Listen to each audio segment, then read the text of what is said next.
Maybe it's just me, but this panel of Nico holding the ball away from Noah is so fucking funny because what do you mean you're the best striker in the world, but a 15-year-old can keep the ball away from you? Not only that, right? This dumbass nigga thinks he's going to shoot. But today I kind of want to elaborate on one of my previous takes saying that all the players in the Blue Lock program are a different timeline version of Isagi. Because somebody pointed out in the comment of that video, I think it was the Nico analysis, that it does make sense for talented learners, it doesn't make that much sense for geniuses. And personally, I disagree, but I need to elaborate a lot more on that take for it to make sense, so this is me elaborating on it. But the foundations of the theory is pretty easy to understand. All the other characters in the Blue Lock program are a version of Isagi in a different timeline. But to give you the easiest example first, Nico is the version of Isagi that didn't get his striker ego in that first selection, and instead uses his eyes and his brain to destroy people. Because when you think about Isagi, he analyzes people's weapons, abilities, mental states, and then he makes a plan kind of based off what they're capable of. And that's exactly what Nico does. The only difference is how they apply themselves. Because Nico is the version of Isagi that never got that striker ego, so he kind of has like an inferiority complex. So because of that, he nullifies people's weapons. Shido is the genius version of Isagi. Because Shido and Isagi's playstyle are the exact same. The only difference is Shido instinctively finds the spots he wants to shoot from, and Isagi logically plans them out. And with Isagi taking the edge when it comes to IQ, Shido has more kicking variations. Because you'll notice a lot of Shido's shots are direct shots. They're all types of volleys or headers. Because just like Isagi, he doesn't trap the ball and then shoot. He does a volley shot. He did it here, he did it in the second selection, and then he kind of evolved it and started implementing headers too. But if you boil down Shido and his playstyle, you'll notice that it's exactly the same as Isagi's, just the genius version. And Reo is the version of Isagi that's focused on devouring other people's weapons. Because in the second selection, Isagi evolved by devouring narrow hires off the ball movements. In the NEL, he literally copies Nagi's shot, and that's what gives him the 2-gun volley. So Reo is the version of Isagi that's taking the copying to the extreme. This is the version of Isagi that went around kind of improving his specs and analyzing how geniuses and or talented learners do stuff and then copying it. So Reo's the version of Isagi that took devouring people and their weapons to the next level. Speaking of destruction and devouring, Rin is the version of Isagi that kind of like got tunnel visioned on destroying other players. So just like how we start to see the unhinged version of Isagi in the NEL where he starts to call Kaiser a clown and says thanks for your hard work, Rin is essentially the version of Isagi that just doesn't turn that mode off. Constantly talking shit, constantly analyzing other people to break their weapons at their strongest point. To kind of elaborate on the Rin example, because it's kind of hard to put into words, imagine Isagi fell more in love with this feeling right here when he beats Nico's team. Because just after this panel, Isagi says, it feels so good to win. And funny enough, right, isn't that the exact same thing that Rin was saying after he did the crash shoot with Isagi, and then after he did the shot that Kaiser blocked? I'm talking about his goal attempt where Isagi manipulated Kaiser to block it. Because Isagi runs into Rin then shoots while tweaking out, and just before he sees that Kaiser blocks that shot, we see the glimmer in his eyes and it says, I won.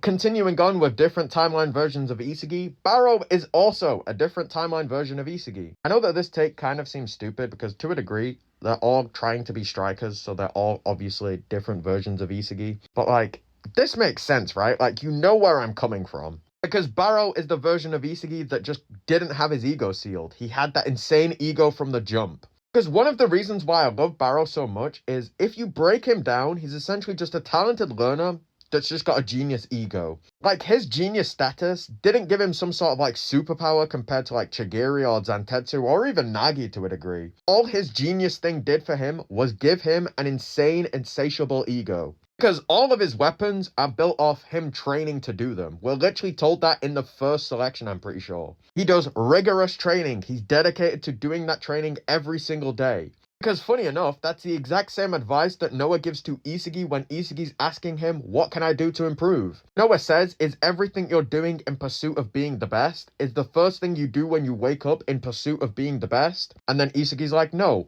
Baro obviously fits that bill. This nigga's dedicated to trying to be the best in the world. So Baro is the version of Isagi that never got his ego sealed before Blue Lock happened.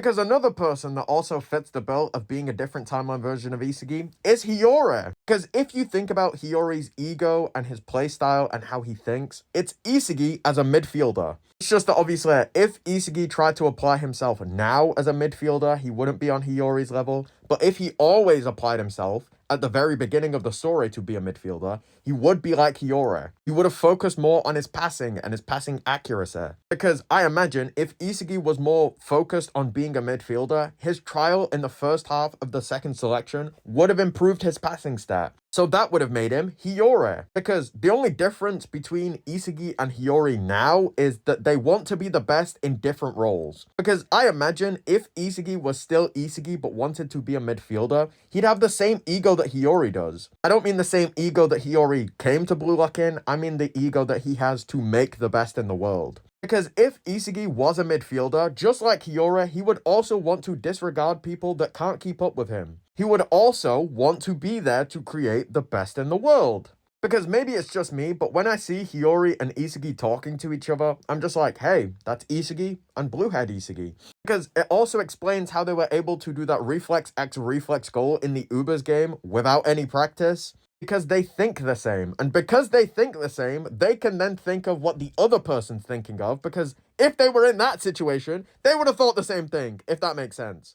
Karasu is the version of Isagi that has better ball holding abilities and plays more as a CDM, using his metavision and analysis of people to be able to read the future of the field and then block the people trying to score. And then also uses his analytical eye to find the weakest link on the enemy team and try and play through them. Because funny enough, even Nanase also kind of fits this bill. Nanase is the version of Isagi that got his ambidexterity first and his field IQ after. Because the Isagi we know now has really good field IQ, he has really good vision, really good perception, and then the ambidexterity is a sub-weapon. Because Nanase is the version of Isagi that got the ambidexterity first. Whether it was learnt or he was born with it, he got that first. So then the field IQ and reading people came second, it's a sub-weapon. Because kind of to elaborate on that, we're told in the PXG game that Nanase is kind of naturally ambidextrous.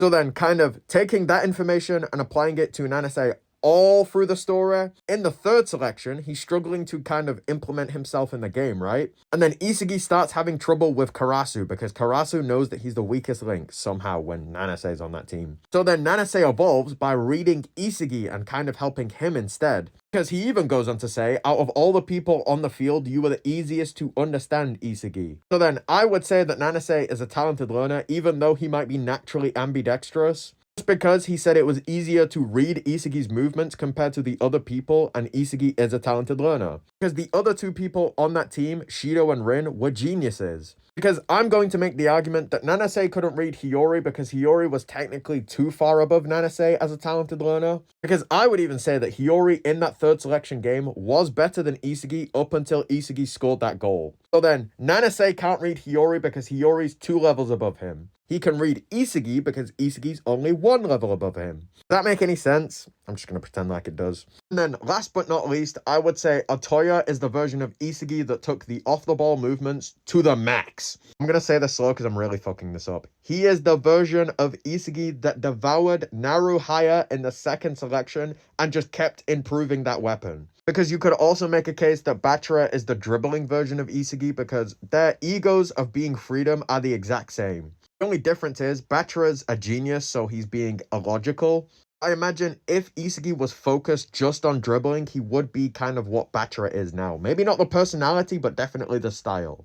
And or you could say that Sai is the version of Isagi that dribbles, but I don't really care too much about that last take. Like, Bachira is maybe the hardest person on this list to make an argument for, but I feel like the rest of them kind of do make a lot of sense. But I'm pretty sure that's me elaborating on my take that people are different versions of Isagi in Blue Lock. I'm not going to lie, now that I've tried to explain it a bit more, I understand that it's not every single character, but it is kind of most characters. Like, we've got characters that don't match this theory, like, I don't see Aryu being a different version of him, or maybe even, like, Zantetsu. But that's maybe because we don't know enough about them yet, but as of now, they don't match it. So it's like, maybe 10 characters that are different timeline versions of Isagi. But that's me elaborating. This is going to be a YouTube exclusive. So do enjoy. Thanks for indulging my bullshit as always. Drink water, look after yourself. Peace.